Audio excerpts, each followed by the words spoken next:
Tahayul ini kemudian berkembang pesat dan diyakini hingga saat ini. Dipercaya apabila kita bersiul di malam hari, kita dapat Hai, Assalamualaikum warahmatullahi wabarakatuh.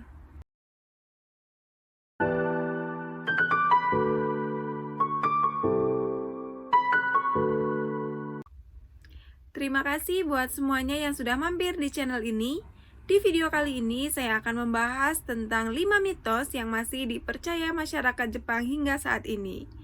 Tapi sebelum masuk ke videonya, buat teman-teman semua jangan lupa untuk like, comment, and subscribe. Oke, langsung saja kita masuk ke videonya.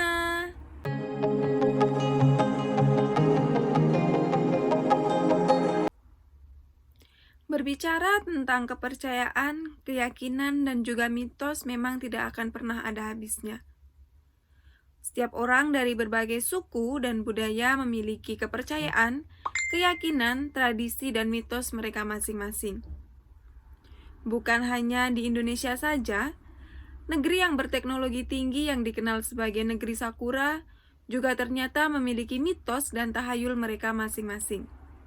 Berikut adalah 5 mitos yang masih dipercaya dan diyakini oleh masyarakat Jepang hingga saat ini.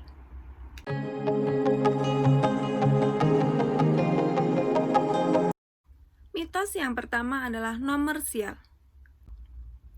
Bagi masyarakat Jepang, angka 49 dianggap sebagai angka yang dapat menimbulkan kesialan. Pasalnya, angka 4 dalam bahasa Jepang adalah shi, yang pelafalannya hampir sama seperti shinu, yang artinya kematian. Sedangkan angka 9 dalam bahasa Jepang adalah ku, yang pelafalannya hampir sama seperti kurushi, yang artinya adalah menderita. Oleh sebab itu, angka 49 dianggap memiliki frasa yang mirip dengan kalimat menderita sampai mati.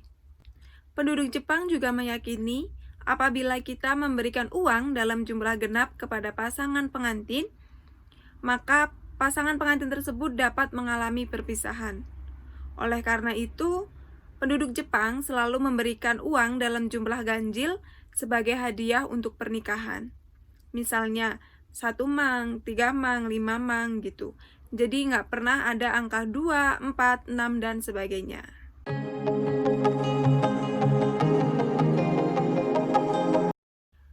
Mitos yang kedua adalah memotong kuku di malam hari dapat menyebabkan kematian. Dipercaya, mitos ini berasal dari zaman dahulu, di mana orang Jepang di zaman dahulu memiliki kebiasaan memotong kuku menggunakan pisau, bukan menggunakan gunting kuku seperti saat ini. Karena menggunakan pisau tersebut, tentu saja apabila dilakukan di malam hari akan mengkhawatirkan, karena berbahaya dan juga dapat melukai tangan.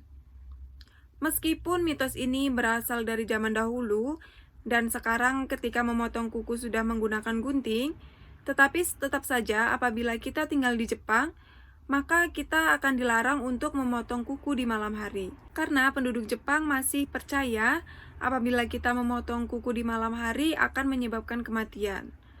Oleh sebab itu, apabila kita tinggal di Jepang, sebaiknya jangan pernah memotong kuku di malam hari.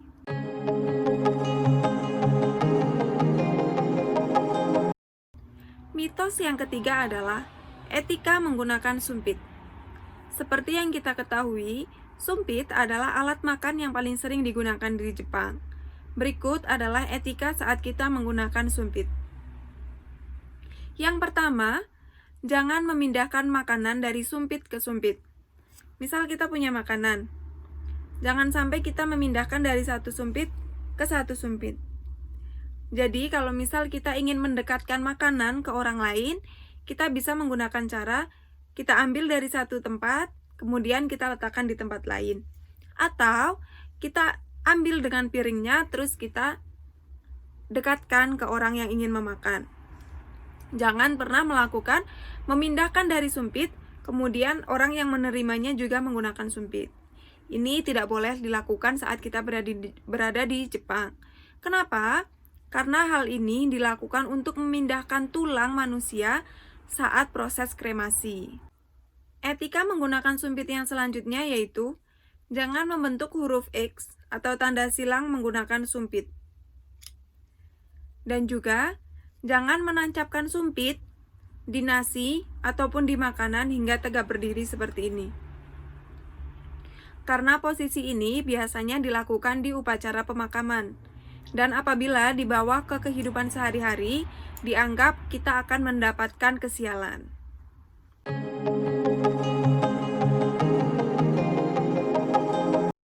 Mitos yang keempat yaitu menginjak ujung tatami dapat mengundang kesialan. Buat teman-teman yang belum tahu contoh tatami itu seperti ini. Tatami sendiri adalah tikar yang terbuat dari tenunan jerami yang biasanya digunakan untuk menutupi lantai tradisional di Jepang.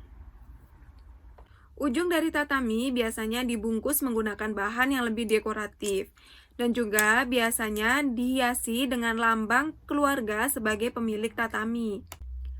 Penduduk negeri Sakura percaya jika kita menginjak ujung tatami, kita dianggap tidak menghormati dan tidak menghargai leluhur dan dapat mengundang nasib buruk ke diri kita sendiri.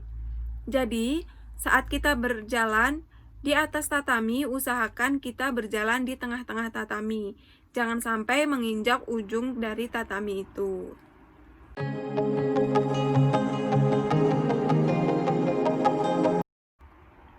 Dan mitos yang kelima adalah dilarang bersiul di malam hari. Larangan bersiul di malam hari ini dipercaya berasal dari kebiasaan penjahat di masa lalu. Pencuri, penjahat, atau perampok biasanya bekerja di malam hari dan menggunakan siulan sebagai alat komunikasi mereka. Tahayul ini kemudian berkembang pesat dan diyakini hingga saat ini.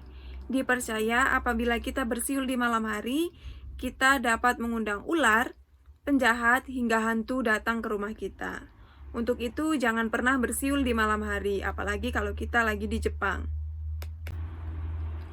Oke, itu tadi 5 mitos yang masih dipercaya penduduk Jepang hingga saat ini. Buat teman-teman yang lagi di Jepang atau pengen ke Jepang, walaupun mungkin kita tidak percaya akan mitos-mitos tadi, alangkah lebih baiknya untuk kita menghargai atau menghormati mitos dari tempat yang sedang kita kunjungi. Oke, sekian video dari saya. Maaf apabila ada kekurangan ataupun kesalahan. Apabila ada request tentang konten atau ada yang ingin mungkin memberikan kritik atau saran, boleh komen aja di bawah. Nanti akan saya perbaiki di video selanjutnya. Oke, terima kasih buat teman-teman yang sudah menyempatkan waktu untuk melihat video ini. Sampai jumpa di video selanjutnya. Bye-bye!